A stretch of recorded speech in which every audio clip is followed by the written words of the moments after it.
Good morning students. आज हम आपकी जो बुक है स्टैटिस्टिक्स एंड इकोनॉमिक्स अर्थशास्त्र में सांख्यिकी उसका चैप्टर 6 मेजर्स ऑफ डिस्पर्शन परिक्षेपण के माप करेंगे। पिछले वीडियो में हमने देखा था कि परिक्षेपण होता क्या है, डिस्पर्शन होता क्या है। हमने मेजर्स ऑफ सेंट्रल टेंडेंसी सीखा था। उसमें उसके बावजूद इसे सीखना क्यों जरूरी है, क्योंकि जो मेजर्स ऑफ सेंट्रल टेंडेंसी है वो एवरेज बताते हैं और अगर डेटा में बहुत ज्यादा वेरिएशन हो तो डिस्पर्शन कैलकुलेट करना जरूरी हो जाता है, ताकि हमें सभी जो डेटा है उसकी रियल वैल्यू जो है उसको पता चल सके, उनका डिस्पर्शन पता चल सके। तो पिछले वीडियो में हमने रेंज के बारे में देखा था कि रेंज कैसे कैलकुलेट होती है, जिसमें हाईएस्ट एंड लोएस्ट वैल्यू इसको माइनस करके हमने रेंज निकाला था और जो उसकी एब्सोल्यूट वैल्यू थी और रिलेटिव वैल्यू के लिए उसका कोएफिशिएंट कैलकुलेट किया था। अब इस वीडियो में हम आपके देखते हैं क्वार्टाइल डेविएशन, चतुर्थक विचलन। चतुर्थक के बारे में हमने मेजर्स और सेंट्रल टेंडेंसी चैप्टर में पढ़ा था कि क्वार्टाइल होता क्या है।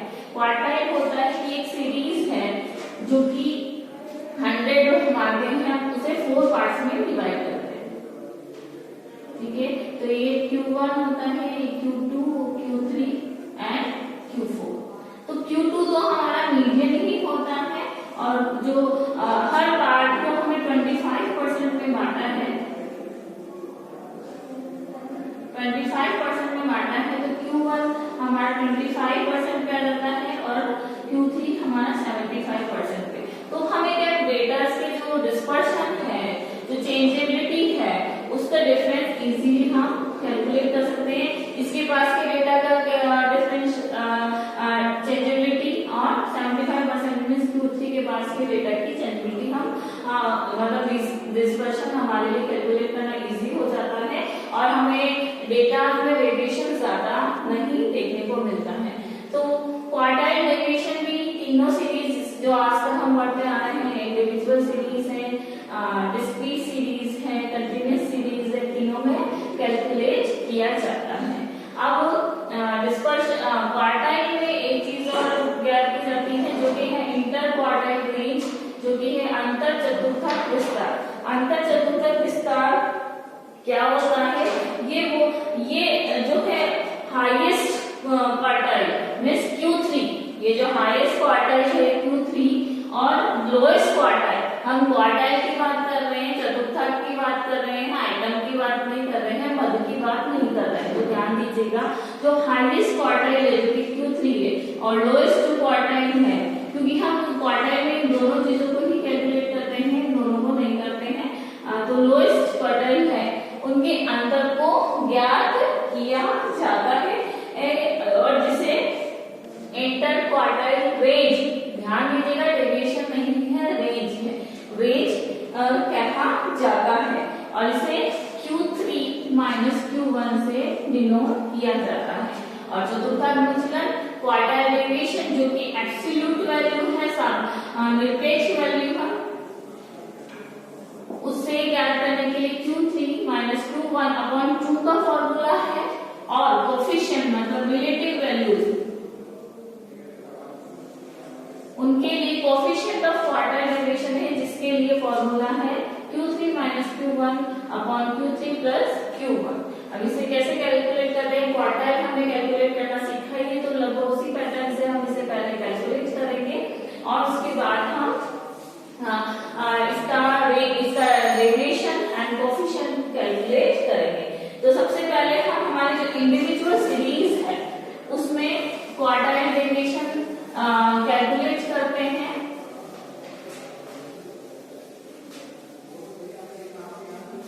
तो इंडिविजुअल सीरीज के लिए हम पहले एग्जाम्पल लिख लेते हैं, जहां पर हम जानते हैं इंडिविजुअल सीरीज में हमें सिर्फ x की वैल्यू दी गई है जो कि है 4, 9, 14, 19, 24, 29, 34, 39, 44, 49 एंड 54।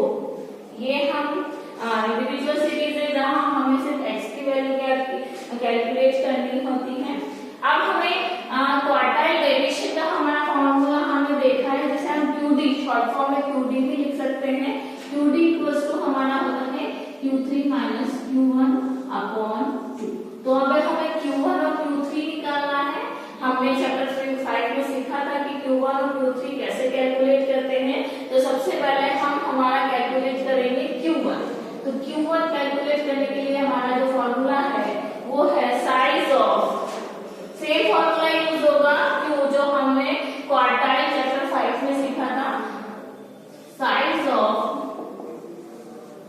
n+1 bye 4 item. ध्यान रखिएगा, आइटम पहले भी मैंने बताया था। तो साइज क्या है इसकी, कितने आइटम्स दिए गए हैं, हम नंबर काउंट करते तो सीरियल नंबर में डाल देते 1 2 3 4 5 6 7 8 9 10 एंड 11 नंबर्स हैं। इंडिविजुअल सीरीज है तो उनके सीरियल नंबर को कैलकुलेट करते हैं। तो ये है size of 11+1 bye 4th item. अब हमारी जो साइज ऑफ 11+1 ये 12 साइज अपॉन 4th आइटम, जो 4 3 12 आइटम।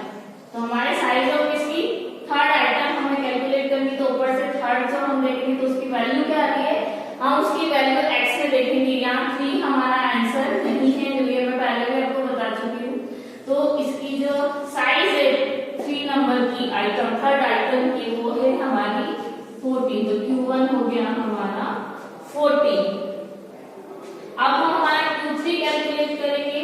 सेम चीज है, सेम फॉर्मूला है, बस हम उसमें 3 से मल्टीप्लाई करते हैं। साइज ऑफ, क्योंकि Q3 है, size of 3 multiply by n+1 by 4th item, जिसे हम आगे कैलकुलेट करेंगे। साइज ऑफ 3 एंड हमारा 11 है, 11+4th item, size of 3 12 upon 4th item. अब इसे हमने डिवाइड किया तो 4 3 12। तो साइज ऑफ, यहाँ बाहर 3 है तो मल्टीप्लाई करेंगे 3 को 3 से, साइज ऑफ 9th आइटम। तो हमारा जो 9th आइटम है हम कैलकुलेट करते हैं। 9th नंबर पे क्या आ रहा है 44। तो हमारा Q3 क्या हुआ 44। ये तो हमारे अभी तक हमारा सम सॉल्व नहीं हुआ है। हमने हमारी Q1 निकाला है और ये हमने हमारा Q3 निकाला है। अब इसे हम हमारे फॉर्मूले में अप्लाई करेंगे। तो मैं स्पेस के लिए तो Q1 और Q3 इरेज कर रही हूँ, इनकी वैल्यू को भी हम साइड में लिख देते हैं। Q1 की हमारी वैल्यू आई थी 14, ये हमारा Q1 है, ये Q3 है, और Q3 की वैल्यूज आई हमारी 44। तो इंटर क्वार्टाइल रेंज के लिए हमने क्या देखा था, तो इंटर क्वार्टाइल रेंज के लिए जो हमारा फॉर्मूला था वो था Q3 minus Q1 equals to क्या आएगा यहाँ पे, Q3 हमारा 44 है, Q1 14 है, तो इसका जो आंसर आएगा वो आएगा हमारा इसकी जो वैल्यू आएगी वो आएगी 30। तो ये तो हमारा इंटर क्वार्टाइल रेंज है। अब हमें बेसिकली क्या करना है, क्वार्टाइल डेविएशन। और क्वार्टाइल डेविएशन के लिए हमारा फॉर्मूला है Q3 माइनस Q1 अपॉन 2। तो हमारा Q3 कितना है 44 माइनस 14 अपॉन 2। तो ये हमारा आया 30 अपॉन 2। तो क्वार्टाइल डेविएशन हमारा कितना हुआ, QD इक्वल्स टू 50। ये हमारा आंसर हुआ। अब हमें याद करना है कोफिशिएंट ऑफ क्वार्टाइल डेविएशन। उसका हमारा फॉर्मूला है Q3 minus Q1 upon 3 plus Q1। ये हमारा क्वार्टाइल डेविएशन का। एक बार ध्यान रखिएगा, आपको अगर ये नहीं बोला जाए कि quartile deviation and coefficient of quartile deviation ज्ञात करें, ये ना बोलकर ये बोला जाए कि एब्सोल्यूट वैल्यू, निरपेक्ष वैल्यू, एब्सोल्यूट वैल्यू और रिलेटिव वैल्यू ज्ञात करनी है, कैलकुलेट करनी है। तो आप QD मतलब डेविएशन एंड कोफिशिएंट दोनों कैलकुलेट करेंगे। डायरेक्ट ना बोलकर आपको